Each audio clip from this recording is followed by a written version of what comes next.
দিনাজপুরের হিলিতে আবারও শুরু হয়েছে তৌহিদি জনতার বাধায় পণ্ড হওয়া নারী ফুটবল টুর্নামেন্ট। অন্তর্বর্তী সরকারের প্রধান উপদেষ্টা বিবৃতির পর মাঠে গড়ালো এই আসর। সোমবার বিকেলে ইটাই গ্রামে শুরু হয় খেলা। নারী ফুটবলারদের নৈপুণ্য দেখতে কানায় কানায় ভরে ওঠে খেলার মাঠ। আনন্দঘন পরিবেশে অনুষ্ঠিত হয় নারী ফুটবল ম্যাচ। এর আগে গেল সপ্তাহে তৌহিদি জনতার হামলায় পণ্ড হয়ে গিয়েছিল এই ফুটবল টুর্নামেন্ট। পণ্ড হওয়া নারীদের এই প্রতিযোগিতা আবারও শুরু হওয়ায় খুশি স্থানীয়রা। সেই সঙ্গে নিয়মিত খেলা আয়োজনের দাবিও জানান তারা।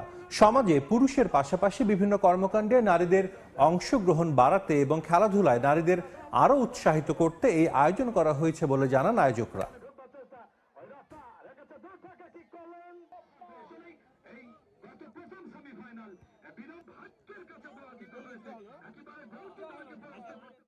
আমাদের মধ্যে অনেক ভয় কাজ করতেছিল যে দর্শকরা কিভাবে করবে আমাদের সাথে ব্যবহার। তো এখন অনেক ভালো লাগতেছে আমাদেরকে খেলে। আমরা চাই প্রতি বছর আমাদের গ্রামে খেলা হোক, আমরা খেলা দেখতে আগ্রহী। নারীদের সামনের দিকে এগিয়ে নিতেই আমাদের এই কুরুমেলা ফুটবল টুর্নামেন্ট